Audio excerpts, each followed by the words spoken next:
My name's Chris Pine, originally from Missouri. Been living out here in Colorado for about 10 years now. I work at the Coors Brewery in Golden, Colorado as the Hearing Conservation Coordinator. I have been suffering from tinnitus for about 15 years now. Back when I was young and junior high and high school, I used to do a lot of lawn care.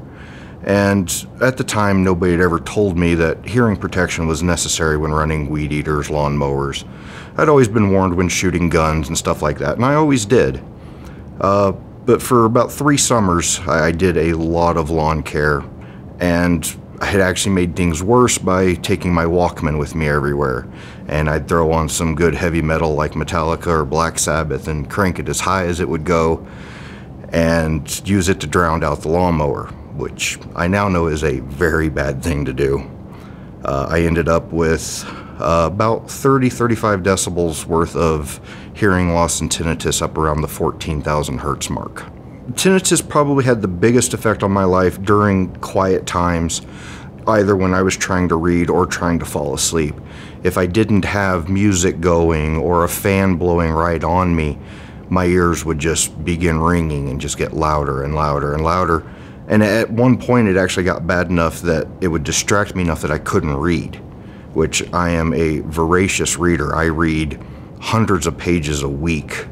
And when the tinnitus got bad enough that I couldn't, it had a pretty bad effect on me.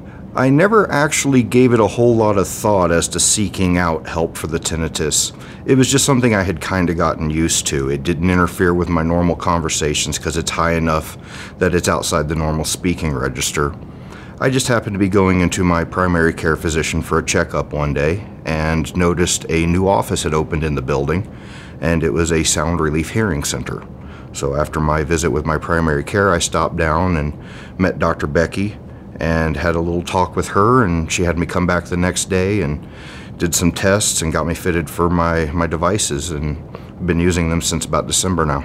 Actually, right off the bat, I noticed that my tinnitus got worse for a couple of weeks. I was experiencing auditory hallucinations. I talked with Dr. Becky about it. She did explain that it was fairly common while starting the treatment to have some of those, the tinnitus to flare up instead of calming down.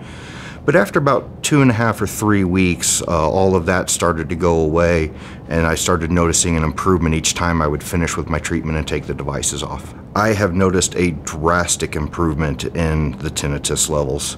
It used to be that I had a constant ringing in my ears, never went away. Sometimes it'd get worse than other times, sometimes it wouldn't be as bad. Now, I go 14, 16 hours at a time without hearing it at all.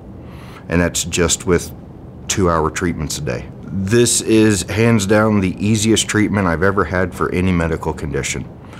I put the devices in my ears, I wear them 2 to 4 hours, I take them out. That's all I do.